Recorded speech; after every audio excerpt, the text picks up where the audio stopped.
On today's show, Judge finally hit 61, and we're finally talking about it.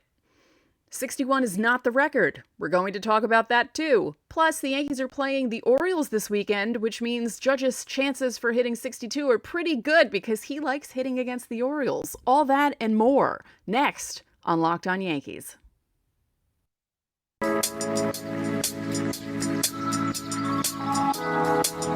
You are Locked On Yankees, your daily New York Yankees podcast. Part of the Locked On Podcast Network, your team every day.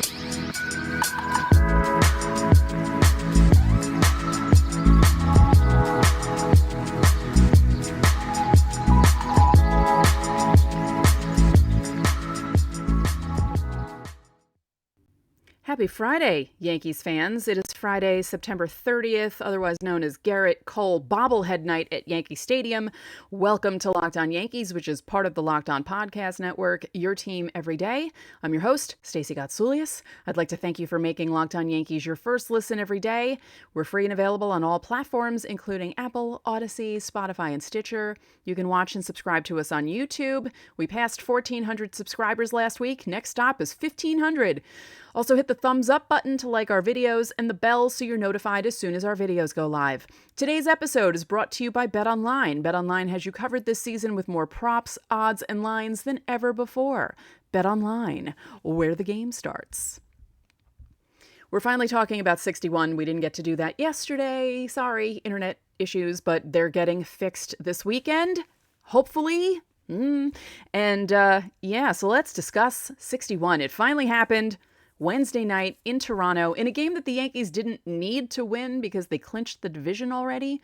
And it was one of those fun games. Anthony Rizzo was the acting manager. Gleyber Torres was his assistant. They both didn't play. Anthony Rizzo was imitating Aaron Boone, and it was a lot of fun. And the lineup was a hangover lineup. Oswald Peraza was the cleanup hitter, but he did hit the ball, which made Rizzo very, very happy. And it kind of felt like maybe Aaron Judge was hungover from the night before because it took until the 7th inning for him to hit the 61st home run. You knew he was doing it in that at-bat, didn't you? I did. I don't know. I don't know if it was a feeling, just the way he was fouling off the ball. It felt like it was going to happen. Plus, Tim Mayza was doing nothing but throwing sinkers in that at-bat. It was an 8-pitch at-bat. Ball 1, strike 1. Ball 2, strike 2. Ball 3, 2 foul balls. And you can tell the Judge was getting... I don't think he was getting frustrated because he stepped out of the box and he said in the postgame that he liked the swings he was putting on the ball. I don't know, it felt like it was going to happen at that at-bat. It really did. And then it did, because the 8th pitch of the at-bat, another sinker. Every single one was a sinker. 94.5 miles an hour. The exit velocity, 117.4. He hit that a ton. And it was the one ball that was, let's see. Oh, there it is, yes. It was pretty much in Judge's wheelhouse, let's say. Because all the other balls were outside to Judge, and it was just a little too far inside, even though it technically wasn't inside, but it just got too much of the plate. And yeah, Tim Mayza, your name will be forever linked with Aaron Judge for giving up the record-tying home run. What are you going to do? I just find it amazing that he threw sinkers the entire at-bat. There was no deviation from it.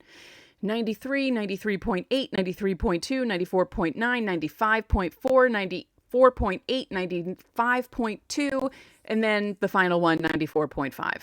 And as I said, it was a little too in and a little too up, and Judge just hit the crap out of it. So it finally happens. Roger Maris Jr. is there. His mom is there. And apparently his mother called the home run in that at-bat. That's why as soon as he hit the ball, she put her arms up in the air because she was probably thinking to herself, I said it. I said it was going to happen. I was right. And it was nice. The Toronto fans gave him an ovation. Like there's some videos from the crowd where you could hear the disappointment at first because obviously Garrett Cole coughs up the lead, lets Toronto tie it, and they're thinking, okay, we're going to get back in this game and we're going to win. And then Aaron Judge puts the Yankees up 2 runs. So that's a deflating thing for them. So at first there was a groan, but then the smart people in Rogers Center realized, oh, well, we're seeing history right now. So, okay, that's kind of cool. And they gave him an ovation, and that was nice. And, his teammates came out to greet him, and it was just really nice. That was a nice moment. And I know a lot of people are annoyed with the home run chase, and it's only 61. It's not a record. It isn't a record. And we're going to talk about that in segment 2. But for the Yankees, this hasn't happened since 61. And I love that whole thing as I hit my microphone. Roger Maris hit 60 home runs in 1961. Aaron Judge hit 61 home runs in 2022, 61 years later. How could you not love that?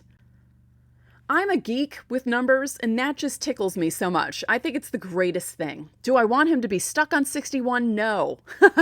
I would like for him to hit 65. That would be cool. And who knows? He could do that in Texas with those 4 games because Texas isn't that great. And, it's possible he can hit the crap out of the ball and do it then. But yeah, so he finally got 61. Yankees win that game 8-3. I almost said 8-4. 8-3.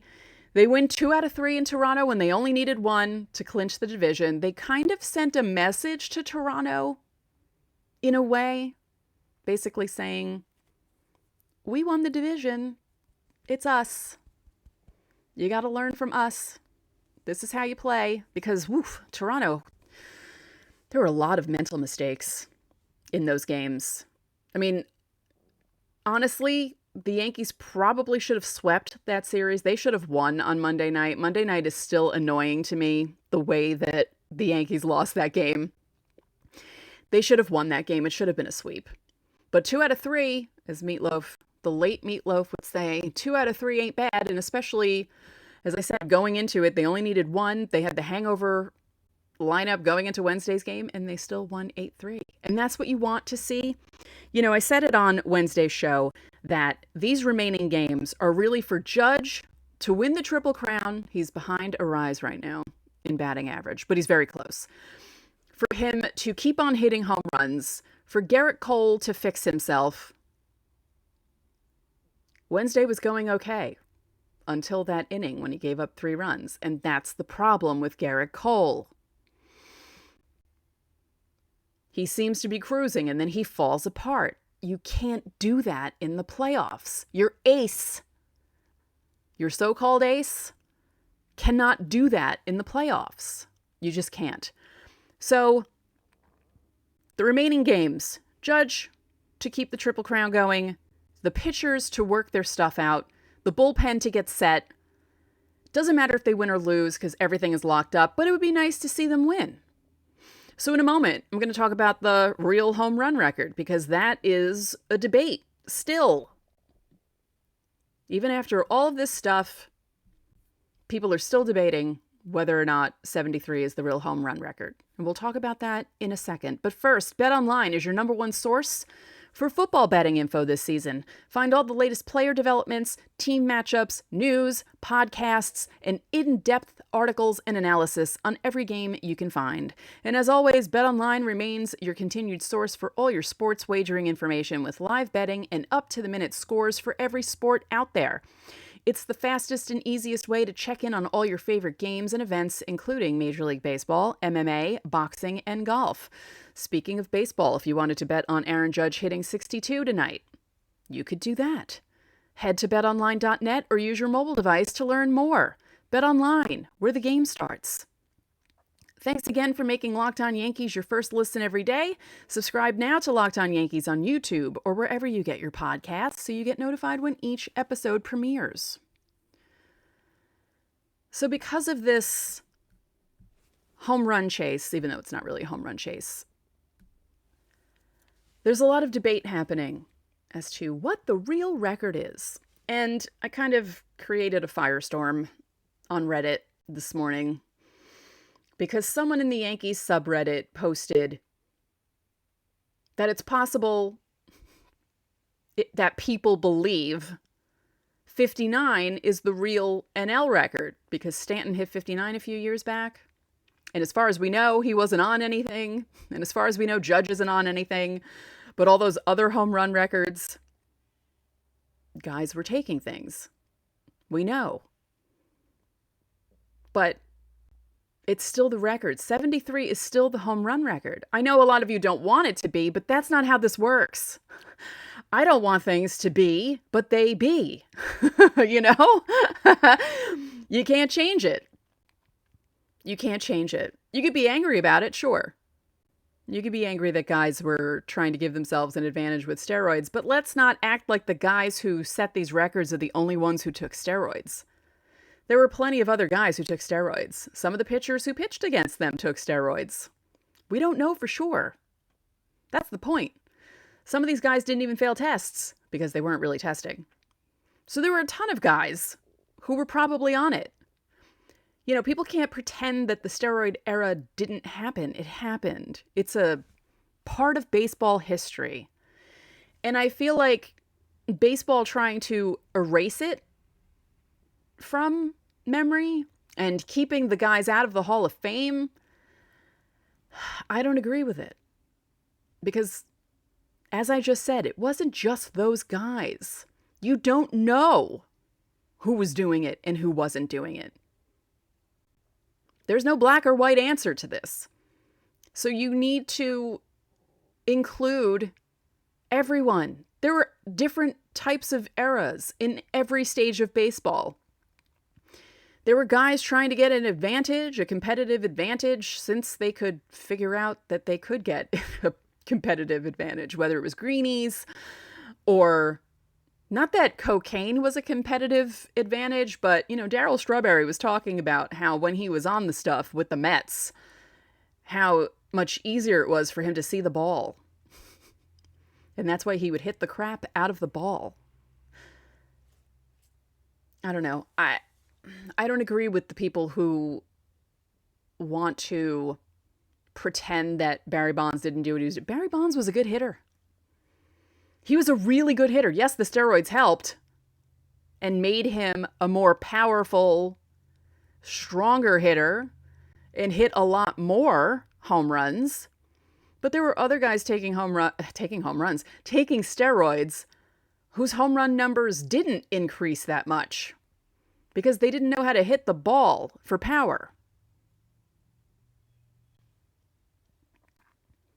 It's not like you take steroids and they help you hit home runs. I can't take steroids and then suddenly hit a home run. I obviously couldn't.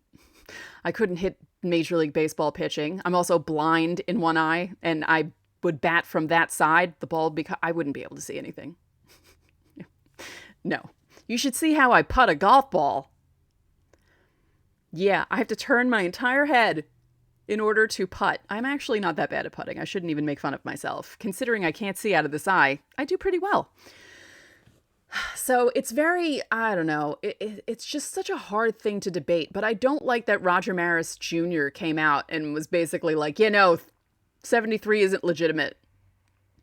I understand from his point of view because that's his dad's legacy and he wants his dad to be the one connected to 61 and have 61 be the record, but it's not. It's not. It's 73.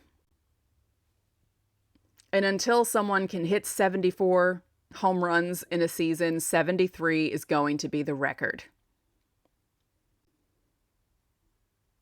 762 is going to be the record for all-time home runs. And unless Albert Pujols plays like another 4 years and they keep giving him good pitches to hit, he's not going to pass that record either. It might be unattainable. You might not see 73 fall. Because baseball has changed where guys are trying to hit home runs more, but they're not hitting home runs. Well, I shouldn't say that. There are guys hitting more home runs, but it's home runs are nothing in a lot of cases, which is why you see the batting averages are so low. They're not, a lot of these guys aren't hitting for singles and aren't trying to get dinky little hits. They're trying to barrel the ball and hit it over the fence. And when they fail, they strike out. And that's just how modern baseball is. So I don't know, if you're going to see anyone get close to 73. This might be the closest you see someone get to 73. We'll see in a week where Judge ends up. And that might be the closest you see someone get to 73 in our lifetime. Or in my lifetime. Maybe not yours, because some of you are a lot younger than me. But you know what I mean. But this isn't to take away anything that Judge is doing. Judge is having an amazing season. And I've been saying this for over a week. Because he's not just hitting home runs. He's hitting over 300. He's hitting singles when you need him to. He's hitting doubles. He's hitting home runs. He's striking out less. He's taking more walks. That was the most impressive thing. I said it the other day during this streak. He was taking his walks. He wasn't flailing at the ball. He wasn't swinging at balls too much out of the zone. When he saw that a pitcher was going to be throwing him sinkers outside and low, he wasn't chasing them. He was letting them go, and that's why he was taking so many walks, and that's why his OBP was insane during that streak of homerless games. So Judge is having an amazing season. Let him have an amazing season, and also acknowledge the fact that Barry Bonds has the single season home run record. That's all. So in a moment, we're going to preview, I guess, the series. Now, Yankees are playing the Orioles, but the hurricane may impact the series, and we'll talk about that in a moment. So the Yankees are playing the Orioles this weekend. It is scheduled Friday, Saturday, Sunday. But from what I saw on the weather sites and everything that they're showing, we're already seeing the outer bands of the hurricane here in the form of clouds, because that storm is huge. It's huge. And I hope all of our listeners and all of our fellow Yankee fans, Rays fans, Marlins fans, any team that you are a fan of in Florida, I hope you're all safe. I hope your family's safe. That is some scary stuff that was happening down there. So this hurricane, which by the time it comes up here won't be a hurricane, it'll be like a tropical depression weather system. It's going to affect this series. So tonight's game is on Yes and Amazon Prime.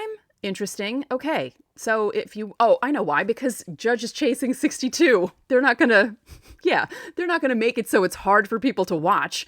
So it's on Yes, it's on Amazon Prime. It's going to be on MLB Network also, out of market only. And then obviously for Orioles fans and Yankee fans in the Baltimore area, it's on MASN. Jordan Lyles against Domingo Germán. Jordan Lyles is 11-11 with a 4.55 ERA, 135 strikeouts. Domingo Germán is 2-3 with a 3.30 ERA, 46 strikeouts on the season. And, he's not doing badly, Domingo Germán, when he comes into games. He's thrown 62 and 2/3 innings. And in his last start against Boston, he lasted 5 innings, gave up 3 runs on 3 hits, 1 walk, 5 strikeouts, did not get the decision. Jordan Lyles, 172 innings pitched, 135 strikeouts, 31 starts. His last start was against Boston, 2 runs on 5 hits in 2 innings. But on the 21st against Detroit, he pitched a complete game 1-run performance. He gave up 1 run on 3 hits, no walks, 6 strikeouts in 9 innings of work. That's impressive. Good for you, Jordan Lyles. Now hold on. I have to see how Aaron Judge does against Jordan Lyles, because that is important information. 14 at-bats, 2 home runs, 5 runs batted in.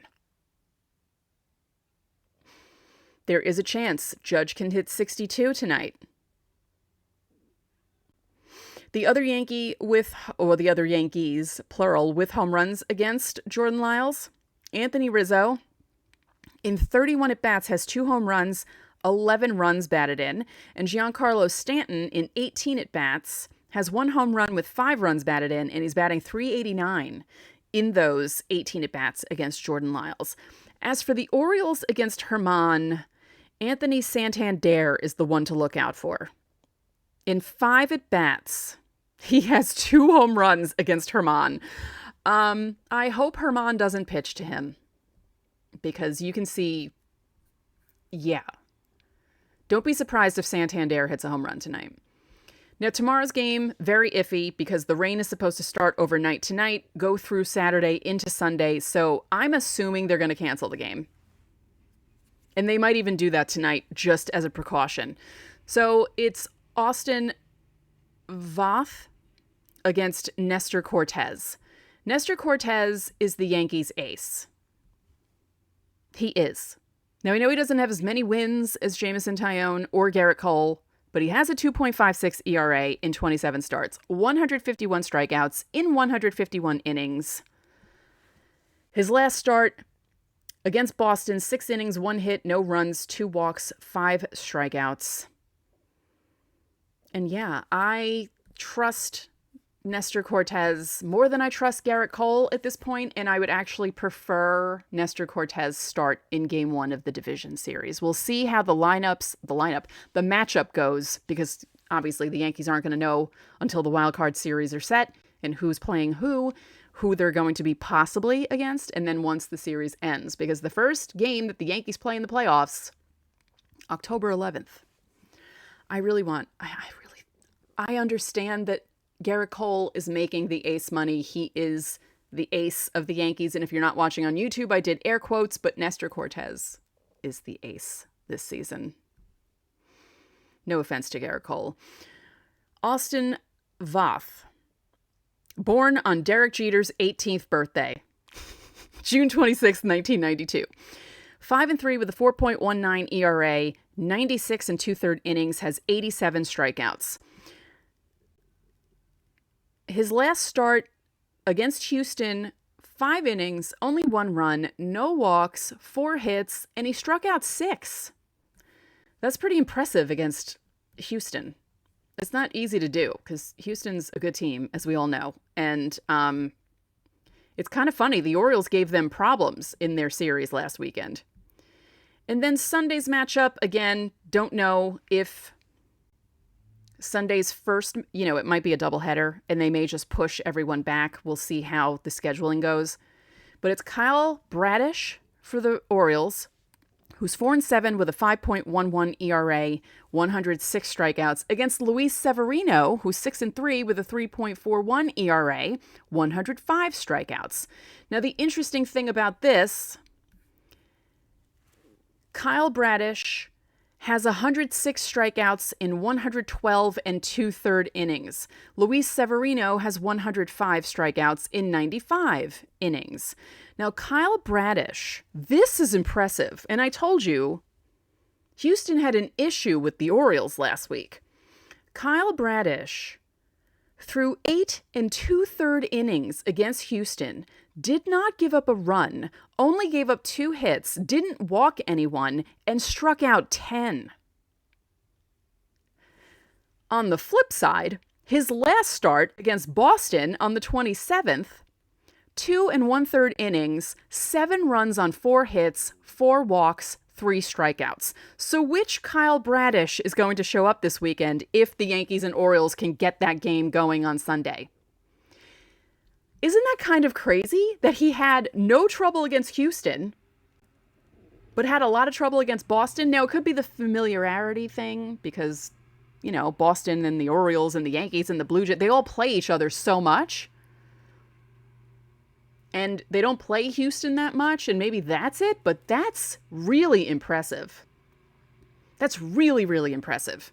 So we'll see which Kyle Bradish shows up if the Yankees play on Sunday, or possibly it could be a doubleheader. As I said, they could push back the Saturday matchup to the first game Sunday, second game Sunday evening, or later in the afternoon. It all depends because the Yankees are flying straight to Texas for their series that they had to make up from the beginning of the season because of the lockout. They're playing 4 games against Texas, a single game on Monday, a doubleheader on Tuesday, a single game on Wednesday. Okay, so the wild card series, plural, begin October 7th. So it is possible the Yankees and the Yankees and the Orioles could make up that game on the 6th, but I don't know. It doesn't really count toward anything other than Judge, maybe needing to play that game to win the Triple Crown. But I don't think that's going to be the case. I don't think that they're going to reschedule that game. So it's possible they could have a doubleheader on Sunday. So just keep that in mind if you have tickets for this weekend because the weather forecast is really bad. So to wrap up, Judge finally hits 61, hits it in Toronto. The Yankees let Toronto know who's boss in the division. After clinching the division, they win their hangover game and Judge hits 61. The real home run record is 73. No matter how much you want it not to be. And the Yankees are playing the Orioles this weekend, and this is Aaron Judge's best shot. Which isn't a good term to use after what I just spoke about, but it's his best shot to get 62 because he likes hitting home runs against the Orioles and specifically against tonight's starter. So let's hope it happens tonight. So that's it for this episode of Locked On Yankees, which is part of the Locked On Podcast Network, your team every day. Remember, you can listen to the show in Apple Podcasts, Google Podcasts, Odyssey, Spotify, Stitcher, or anywhere else you get your podcasts. You can watch and subscribe to us on YouTube. Again, hit the thumbs up button and comment. Also, click on the bell so you know when our videos go up. Now that you've made us your first listen, how about making your second listen the Locked On MLB podcast? MLB expert Paul Francis Sullivan brings humor, passion, and a unique perspective on every team and the biggest stories from around the league. Follow the #1 daily league-wide podcast, Locked On MLB, on the Odyssey app, YouTube, or wherever you get your podcasts. One more thing, if you could be so kind, please rate the podcast and spread the word about this podcast to your fellow Yankee fans. We would really appreciate it. So enjoy your Friday. Hopefully Judge hits 62, and we'll talk about it on Monday.